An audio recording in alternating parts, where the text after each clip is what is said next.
Welcome to the Shining Light Podcast. This is Pastor Sam. And Patrick, no compromise with evil, Wyett. And though we are right next to each other, I'm not sure if we're on the right sides or not. We'll have to find out afterwards. But obviously we're doing this remotely because of coronavirus. But what we do want to talk about is the new normal, because that's going to be something that we're going to be dealing with moving forward. But what do you think about this here, the new normal, Patrick? I'm not liking the new normal from what I'm seeing of it so far. And it appears that they have a agenda in mind on what they want to do with this new normal. They want to make the new normal permanent. They didn't like the old normal, so that's why they presented us with these options of the new normal. The interesting thing about it, it's kind of like being in a boat that they set on fire. Okay, your choice is to stay in a boat and burn or jump out into shark-infested waters. Neither of these are very good options, but sometimes they put you in a position where you don't have good options. That's right. And, it is just a crazy situation that's going on here. We've got no choice but to go to a new normal, I guess, to look at that. But I guess before we really get into what does that new normal totally look like, I think it is important to kind of build the case as to see a little bit about this virus and how it's going to impact us, obviously moving forward. But in order to understand how it's going to impact us, we need to understand a little bit about it. And I think the first question is this virus naturally occurring? Is it naturally occurring or is it recombinant? Now, that's an interesting question, and that's been causing a lot of consternation debate amongst many people. You have some virologists or epidemiologists coming on saying, well, no, this is a naturally occurring. And then you have others that are coming on and saying, this is definitely a recombinant virus. This is something that was not naturally occurring. It's been split up, reverse engineered. There's been things added to it, and it's been put back together. And it's being a synthetic virus at that point, right? It's not naturally occurring. And looking at these things, and I've been kind of looking at this, and I know you have too, and listening to different people, my idea is what I think is I think it is a recombinant virus. And I've thought it that early, both from the location it came from and what was going on. And more importantly, and we'll get into it, how it's been acting, how it functions once it attacks somebody, long-term effects, all these things together, along with political agendas. It seems like this is something that if it's not recombinant, it's certainly very fortuitous for plans of certain people in the world. So, right. Yeah, I would say that it is naturally occurring, or not naturally occurring. It is recombinant. Right. I would agree with that. Looking at kind of what's been going on. I mean, like you said, it'd be so fortuitous if this was naturally occurring. It's definitely been jumped on with political expediency by the left and maybe we might say the real left, those who are pseudo right. And it's an interesting thing. It does matter where this virus came from. I don't know that we'll ever truly get the real answer to where this virus came from. Whether it came from the wet markets or whether it came from actual biolab in Wuhan, China or not. But nonetheless here, it seems to be acting more like a made virus, man-made virus. And then it also seems, in the other side, just timing-wise, how this all worked out together and how people are jumping on board, they seem to be using it in that kind of a way. But when it comes to that, if it wasn't naturally occurring, how in the world did this come about? How in the world did people start catching it?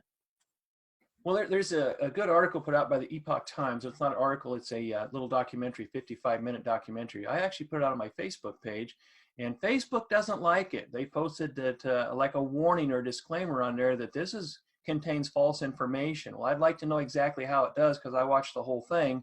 It was a very meticulous piece that this investigative reporter did. He talked to experts and people in the field, and that was their conclusion, which lines up a lot with what I've said, also lines up with what the intelligence community has been talking about. So there's a level 4 bioweapons lab in Wuhan, China, that the Chinese and the French together, starting back in 2015, started working on, got this thing up and going. And it just so happens to be close to the wet markets. So the question here is, was it something the Chinese made? It certainly looks like it because one of the Chinese, one of their main scientists had published things on this, going back to even 2010, on research in this very area on coronavirus in bats. Now, the question is, going forward, like you said, was it accidentally released or was it released on purpose? Or here's another thing. Was it the Chinese that did it? Could it have been somebody else, and we're just going over possibilities here, okay? So was it some other organization or entity that said, well, this, if we're going to release something like this, this would be the area to do it. The Chinese, everybody knows they've got a level 4 bioweapons lab going here. They don't call it bioweapons lab. They call it a lab to study the world's most dangerous pathogens. But be that as it may, it's the Chinese government. The Chinese government is communist, and it's a very evil Chinese government communist party. Their level of evil, would they kill their own people? They absolutely would. They do. They murder their own people. It's just horrific, the conditions that the Chinese people have to live under by this wicked, wicked government. So put nothing past them. Do they tell the truth? Of course not. They don't tell the truth. But I believe, and we don't know if it was released on purpose. I would tend to believe, though, that it probably was, because there's an agenda here, like we're going to talk about here in a little bit. A lot of stuff is falling in place. It's having the desired effect, at least from a globalist perspective. And if you want to look at it from the nation state of China, also from their perspective, they don't mind losing some people if they can throw the rest of the world into turmoil. And that's exactly what's been going on. So if they did do this, if it were something that was released on purpose by somebody, then this would be a crime against humanity and an overt act of war. So if you can pin this to somebody that did it, then that's what it is. Nobody wants to really talk about that. Everybody wants to say that whatever it is, it's naturally occurring. So, or if it wasn't, it got loose somehow. It wasn't something that was intentionally done. Because if it was, then there's a required consequence and a required response from our side and from the world side. Nobody wants to go there. Now, do you think the governments know about this? Like who did this? And the scientists know for sure? They absolutely do. Do they tell us everything they know? No, they don't. And there's a good reason not to, right? You don't want to cause panics or whatever. But I can guarantee you that at some level, the government and the scientists that work for it, regardless of what they're telling you and I on TV or press conferences or whatever else, they know exactly what this thing is at this stage. And they've got a pretty good idea where it came from. And they know pretty much who's responsible for it. So, but you and I are not going to know that. That's never going to be admitted to us. But it is our speculation to have, right?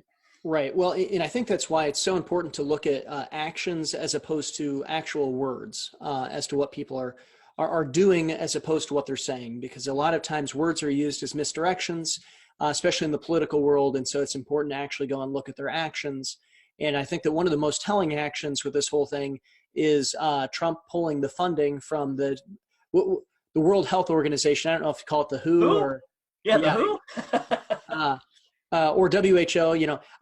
Growing up here in Iowa, WHO is a fairly conservative radio station, or at least growing up, it seemed to be pretty conservative talk radio. And so I hate to call them WHO, but the World Health Organization. And seeing how he's pulling funding on that for investigation really makes you wonder what's going on. It seems like there was some nefarious plot that was happening in there.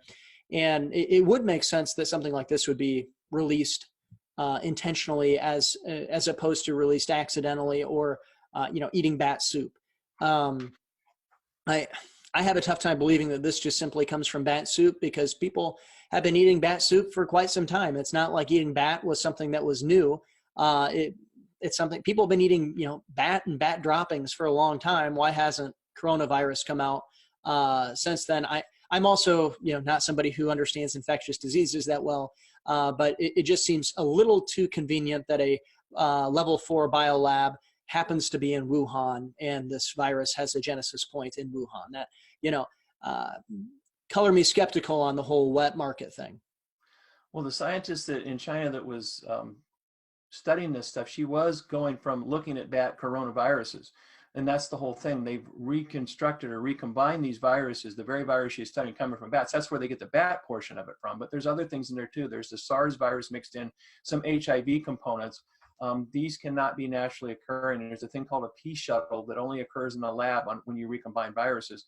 And that's what has been attributed to this particular virus. So this is not something that naturally occurs outside the lab. So there you have it. Right.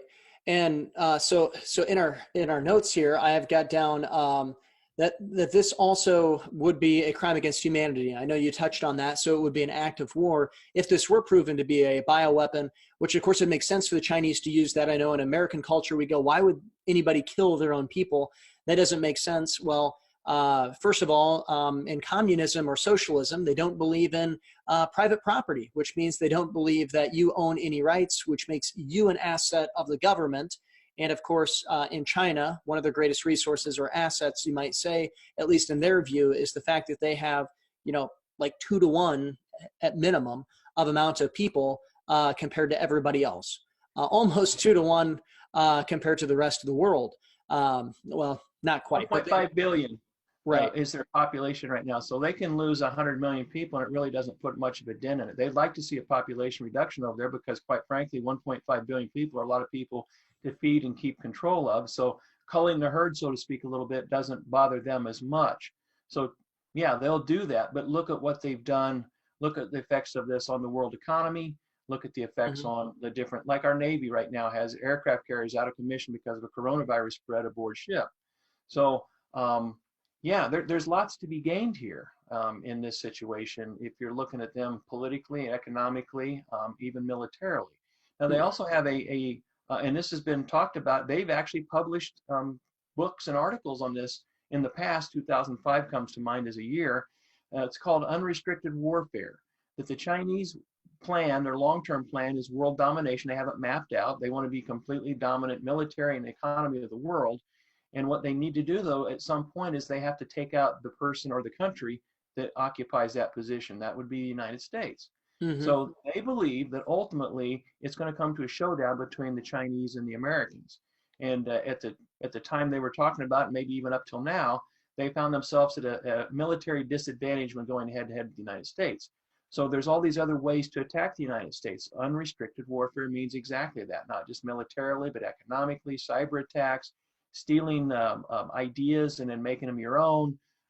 Bioweapons, they've talked about specifically how we could turn loose a bioweapon that would decimate the Americans and we can colonize because we need the resources of America.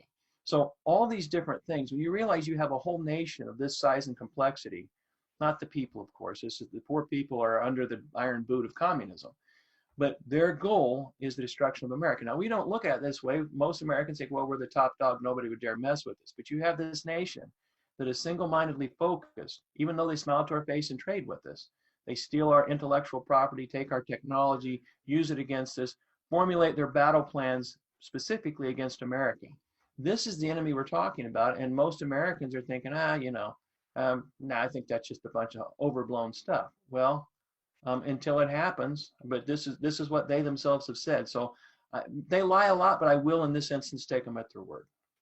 Right. And you think about this idea of bioweapons too. We were just talking about this Sunday after church, and that was one of the first biological warfares that was waged was on the Native Americans, where we would go and take blankets that were filled with smallpox spores and go and give them to the blankets to the Native Americans. They'd get smallpox and they would die. So it would be this idea of obviously that was intended, but it would be in a sense of an unintended weapon is kind of what I'm getting at. And the Chinese people themselves, the citizens of China who are going well, I shouldn't say citizens, the subjects of China is probably the better way to look at that. Yep. They end up going and traveling to the United States for different things. Maybe they were from college at home visiting, came back over here, and they were infected, a carrier of this virus that takes 14 days conveniently before its symptoms start showing. And then all of a sudden they're spreading this all over, or people go and visit China and then they come back and they start spreading it. That's kind of how we saw this spread and everything like that. That's pretty smart in a sense, very nefarious, but pretty smart biological warfare. Well, you also look at the two different political systems. While you were talking, I was just thinking about that.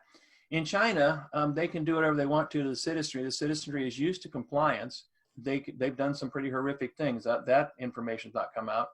The figures on how many people have died, it's nowhere near what they've released. Some of the people supposedly, some of the smuggled information coming out of China has been that the people, they put them in body bags before they were dead and take them to the incinerators. I mean, like, we don't, we're not going to be able to fix you, so we're just going to get rid of you. They don't care. So that political system, the people are used to being oppressed and doing basically what the government tells them to do. So it's a complete surveillance system. They have cameras everywhere. By the end of this year, they want to have 600 million cameras in place that any Chinese citizen stepping outside their door within 3 seconds will be identified by their face, facial recognition technology. So that's the sort of surveillance police state system they live in. Compare that to the United States. The chaos and anarchy that would happen here, and even now we're seeing the protests and the pushback on some of these ideas where they want you to stay home and stay in place. In China, they're going to do what they're told to do. We're Americans. We're not used to that sort of thing. So it's going to cause a lot more turmoil in our political system, just the political consequences of what they're doing in response to coronavirus, than it would in China. So we have this internal strife, right? A nation that's got internal strife is one much easier to overcome. So they're just adding to that pot. Destroy the economy. Americans are used to this high standard of living and doing all these things. You take it away, there's disgruntled people. It's not a good situation here. We're not used to that. Right. So that's one other angle to look at. Yeah, well, in talking about that, now I won't use the person's name or give very much detail because they're doing some. I'll simply put that they're doing some mission work in China, and an opportunity to talk to them. They're stranded over here, and the whole facial recognition thing. He's very, very concerned about that kind of a thing. We would definitely stay off camera, and even voice recognition. So yes, even if you're going and doing that, he said, he would need to have his voice, if he was going to go on a radio show or anything like that, would need to have his voice changed. Because I was just kind of talking to him about the culture over there, and he said, he didn't know how bad it is, the coronavirus in Wuhan. He's not necessarily close to that place, but he says, this is one thing I do know: don't trust the Chinese numbers.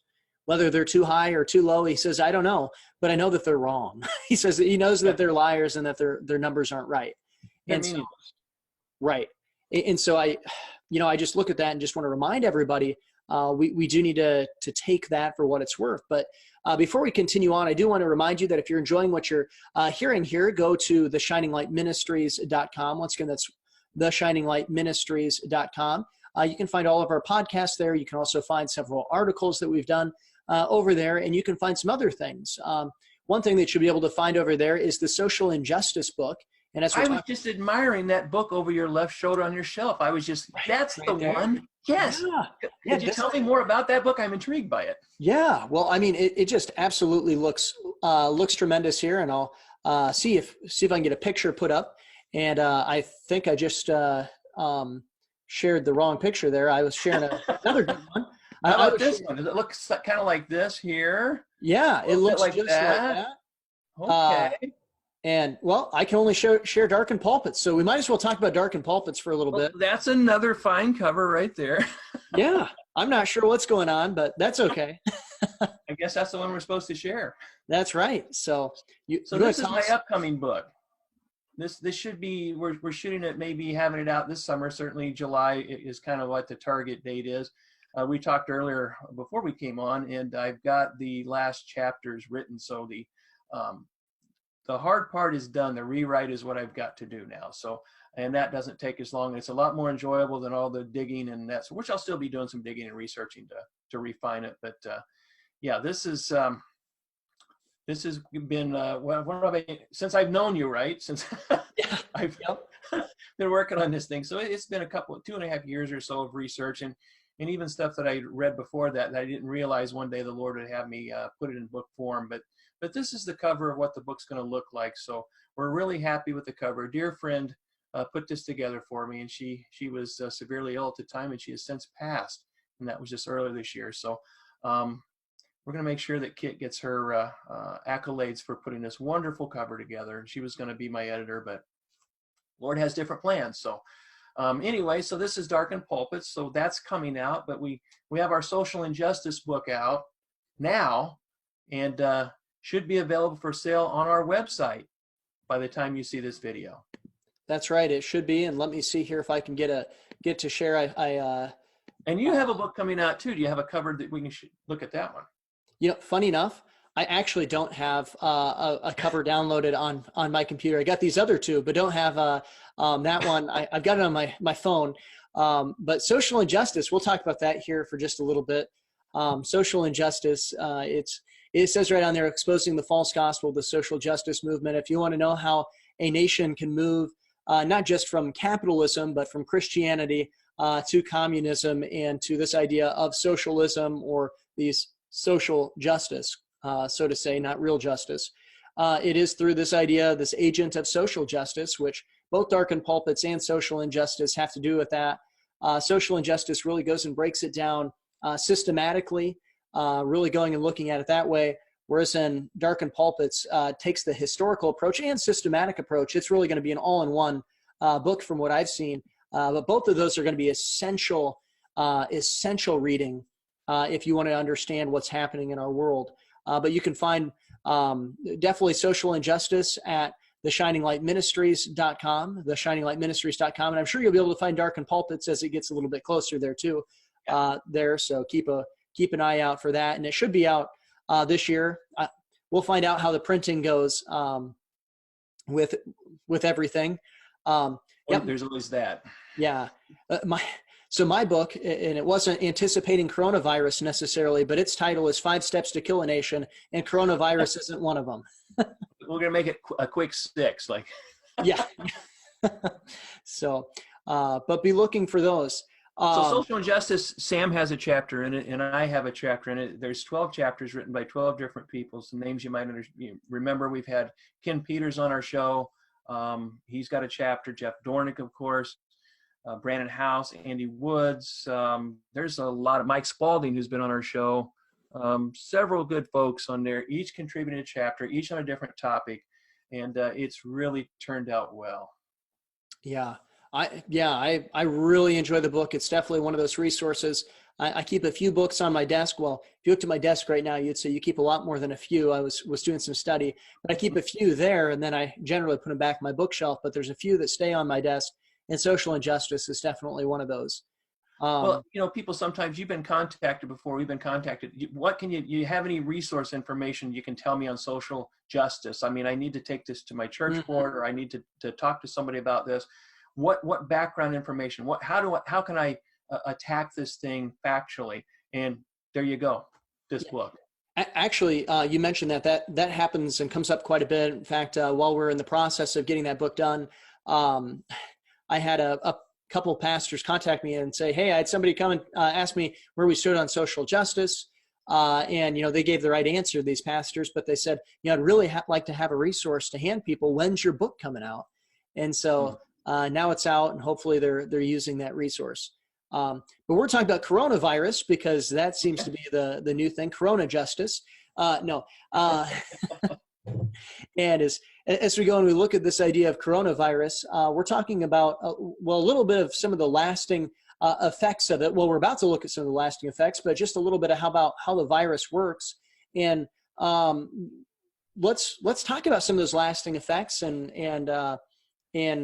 how this is impacting people, because that's going to be part of the new normal too. We're probably not going to get rid of coronavirus totally, immediately. It's, people can still get H1N1, or at least a different form of the swine flu or something like that. It still stays around. So what are some of the lasting effects of the coronavirus? Well, the coronavirus, there's different coronaviruses, and they've been around all of your life, and you may have got a cold from them. There's rhinoviruses, you get common cold from those too, but they were never anything like this one, which we believe is recombinant, as we just went over. So the way this thing attacks, it goes through the angiotensin converting enzyme 2, which is commonly called ACE2. It's the ACE2 receptor for the virus. So it particularly attacks through ACE2. And you say, well, what's an ACE2 receptor? Well, it's, I believe it's called an exacto enzyme produced by alethioid cells in the body. And these are cells inside of blood vessels, just inside. It's kind of like between the vessel itself and the blood. It kind of serves there. So ACE2 is an enzyme produced that sits on the surface that functions outside the cell. And it does several things. It helps for homeostatic, like keeping the body balanced, controlling blood pressure, for instance, in one thing. So these ACE2 receptors happen to be where the COVID-19 virus attacks and goes into the body. The interesting thing is where the concentrations of these ACE2 receptors, the same places we're hearing about problems from this virus. So they're in the heart, lungs certainly, Mm-hmm. kidneys, gastrointestinal, and in males it's in testes, in the testicles. So some reports are indicating it's hitting men harder than women. Well, there's more ACE2 sites, especially in the testicles. So if it doesn't kill you, you obviously survive, right? You live or you die. So what are the long-term effects of having survived COVID-19? Well, we don't know that yet because we're still in the midst of the Mm-hmm. pandemic.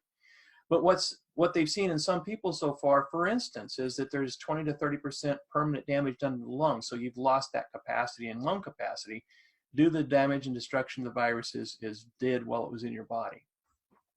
So it's also affecting your heart. So it damages and weakens your heart, damages and weakens your kidneys, cause you gastrointestinal problems. There is some instances where they saw it pass the blood-brain barrier, which normally viruses don't get through that, but this one can in some people, and cause damage to the central nervous system. So you're not necessarily dying in this instance from lung damage per se. You're dying because the central nervous system no longer sends the signals to your lungs, that respiration and different things that happen in respiration. So in effect, that shuts down and you die from that. But another interesting thing is if you're looking to cull the world's population, and as a bioweapon, this would do that because people are dying from it. Another thing you want to do is you'd like to sterilize people maybe and maybe reduce their testosterone. The damage to the testicles would do exactly that. So the ACE2 receptors in the testes in males, the logical thought on that would be that if there's damage being done in that area, and why wouldn't there be the other areas we're talking about, lungs and heart, for instance, they're already talking about being damage done to. Also the testes would have damage to them. So the results would be lower testosterone levels in males and infertility. So that's where this seems to be going. So it's covering a lot of bases if you're one of the people that want to see a reduction of world population and maybe making a move against the different countries of the world.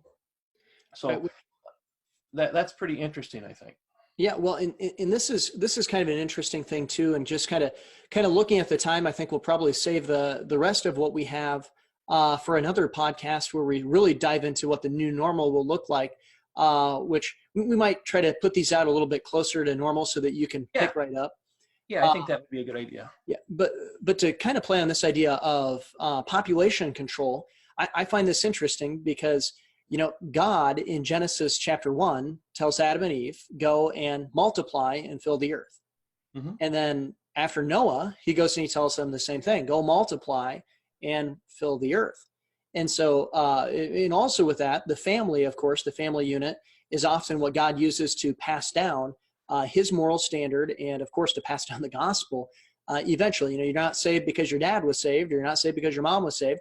But it does help if your mom or dad are saved in order to tell you the gospel that Jesus Christ died on the cross for you and to instill that framework, that moral framework and that value system into your life, that of the Christian. Wouldn't it make sense for Satan to want to destroy the family unit in every way possible in order to push his agenda?